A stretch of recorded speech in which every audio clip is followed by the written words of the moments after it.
নমস্কার বন্ধুরা, তোমরা সবাই কেমন আছো? আশা করি সুস্থ আছো, ভালো আছো।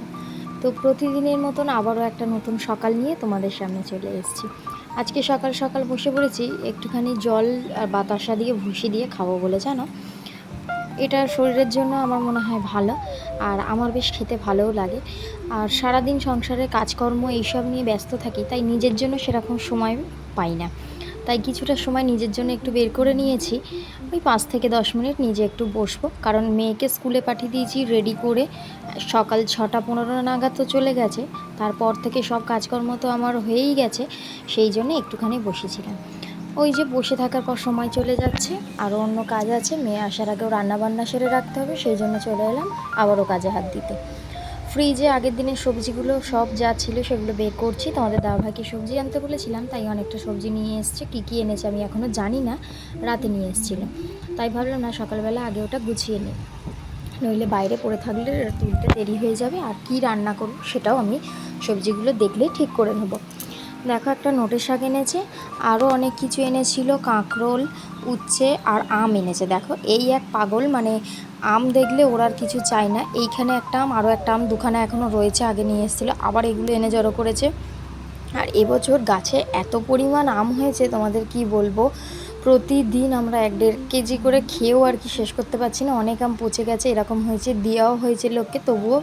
আর বিক্রি যেহেতু করি না, তাই বিক্রির কোনো প্রশ্ন নেই, শুধু খাওয়াই হয়েছে। তবুও আবারও নিয়ে এসছে, ডাঁটা ছিল সঙ্গে, আবার ডাঁটা নিয়ে এসছে। তাই আগের ডাঁটাটা আজকে করে নেবো, আর নতুন ডাঁটাটা রেখে দেবো। ঝিঙে এনেছিল, বেশ ভালো ঝিঙেগুলো ছিল। তোমাদের দাদাভাই সেরকম বাজার করতে জানে না, সবটা আমিই করি। তবুও যখন বলি নিয়ে আসে, যেগুলো মানে যেগুলো নিজে ভালো বোঝে সেগুলোই নিয়ে চলে আসে। আনতে বারণ করি কেন জানো তো? নইলে যেটা নেবে সেটা বেশি বেশি নিয়ে ফেলে, যেটা প্রয়োজন হয় না অতটা। আবার যেটা প্রয়োজন হয় সেটা হয়তো কম নিল। ওরা তো সংসারের এত কিছু বোঝে না, আর তোমাদের দাদাভাই এইসবের একদমই থাকে না। তাই ওইগুলোর দিকটা আমিই দেখি, তবে কোনো প্রয়োজনে আনতে বললে নিয়ে আসে। তাই আজকেও নিয়ে এসেছিলো। তো যাই হোক, এইগুলো গুছিয়ে নিয়ে এবার চলে যেতে হবে আমাকে রান্নাঘরে। কি কি রান্না করব সেগুলোই দেখব। আর মেয়ে চলে আসবে, মেয়ে এসেই খেতে চায়, জানো। ও তো প্রতিদিন টিফিনটা স্কুলে কিছুতেই করতে চায় না, হয়তো দুটো কাজু খেলো বা জলটা খেলো, এরকম করে। টিফিনটা ভালো মতনও করে না, তাই আমারও একটু তাড়া থাকে যেন ও এলেই ওকে খাইয়ে দিতে পারি। কারণ ও সকালে 6টা 15 নাগাদ বেরোয়, সেই সময় একটু খেয়ে যায় হালকা কিছু হরলিক্স টরলিক্স, তারপর তো আর কিছু খায় না, অনেকটা টাইম গ্যাপ হয়ে যায়, জানো। আর ওরা তো অনেক ছোট, তাই আমার মনে হয় ও এলেই আগে খাইয়ে দেবো। সেই চিন্তাভাবনা নিয়েই আমি রান্নাবান্নাগুলো খুব তাড়াহুড়োর মধ্যে আর কি করতে থাকি।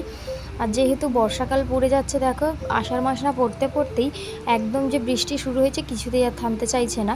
ওয়েদারও খুব একটা ভালো নেই, তাই পাতাগুলো দিয়েই রান্না করে নিই এখন, কারণ পুরো বর্ষাতে পাতা জাল দিয়ে রান্না করাটা হয়ে উঠবে না।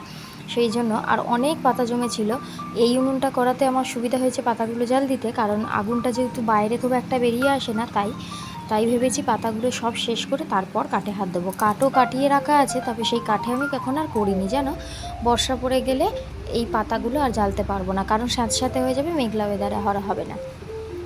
তোমাদের সাথে বকবক করতে করতে দেখো আমার রুটি হয়েছে। সকালে তোমাদের দাদাভাই বেরোবে রুটি খেয়ে, তাই উনুনটা জ্বালার আগেই সব রান্নার জোগাড় করে নিয়েছিলাম। নিয়ে উনুন জেলে একদিকে রুটি আর একদিকে ভাতের জলটা বসিয়েছিলাম।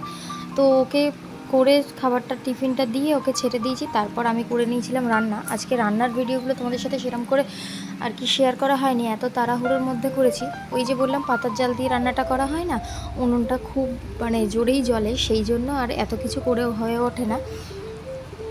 তো যাই হোক, রান্নাবান্না সেরে আমি চলে এসেছিলাম ঘরে মুখ হাত ধুয়ে।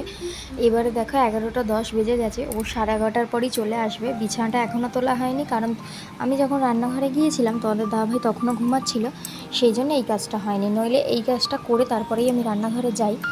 তো আজকে দেরি হয়েছে ওই জন্য। আর উনুন জেলে রান্না বসিয়ে দিলে দুদিকে, আর এই দিকটা আসতে পারি না, তাই রান্নাটা সেরে এসেই তারপর বিছানাটা গুছিয়ে নিলাম। আর টিফিন করাও হয় না তাড়াহুড়োর মধ্যে। তবে আজকে অনেক কিছু রান্না হয়ে গিয়েছিলো, জানো। কই মাছ ছিল, সেটা সৃজুকে করে দিয়েছি। আর পাট শাক ভেজেছি, আমার জন্য একটা ডিমের অমলেট করেছি। এদিকে ডাল করেছি টমেটো দিয়ে, আর ডাঁটা আলুর তরকারি হয়েছিল, আর ছিল মাছের ঝাল। তো যাই হোক, আর এই সবগুলো সৃজু খেতে পারবে না বলে আর ওকে দিয়েছিলাম কই মাছ জ্যান্ত ছিল, সেই দিয়ে পেঁপে দিয়ে গাছপালা দিয়ে ঝোল করে দিয়েছিলাম। এটা ওর খুব ভালো লাগে, ও খেতে খুব ভালোবাসে। তো তোমাদের যদি ছোটো বাচ্চা থাকে তোমরা কিন্তু এরকম দিতে পারো, একদম ঝাল ছাড়া এই তরকারিটা করলে খুব টেস্টও হয় আর ও খেতে খুব ভালোবাসে। আর দেখো স্কুল থেকে এসে পড়েছে, সময় হয়ে গেছে, একটু ফাঁকা হয়ে বসেছিলাম, তারপরেই ওর গাড়ি চলে এসেছে। আর এই যে এখন হামি দিচ্ছে, আমাকে একটু আদর করছে, একটু মানে আনন্দ হচ্ছে, অনেকক্ষণ ছিল না। আর ও এতদিন প্রায় 1 মাসের বেশি হয়ে গেছে স্কুলে যায়নি, তারপরে এতদিন পরে স্কুল যাচ্ছে, বেশ ওর আনন্দই হচ্ছে।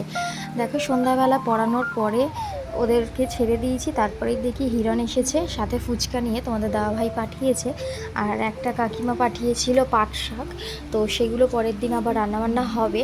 অনেক পাট শাক, সেগুলো বেছে রাখতে হবে, মা বেছে রেখেছে। আর দেখো এখন আমি ফুচকা খেয়ে নিচ্ছি। চলো আজকের ভিডিওটা এই অবধি, নেক্সট ভিডিওতে তোমাদের সাথে আবারও দেখা হবে। ততক্ষণ সবাই সুস্থ থেকো, ভালো থেকো। আর ফুচকা খেতে কারা কারা ভালোবাসা অবশ্যই কমেন্ট বক্সে কমেন্ট করে যেও। চলো আজকের মতন টাটা।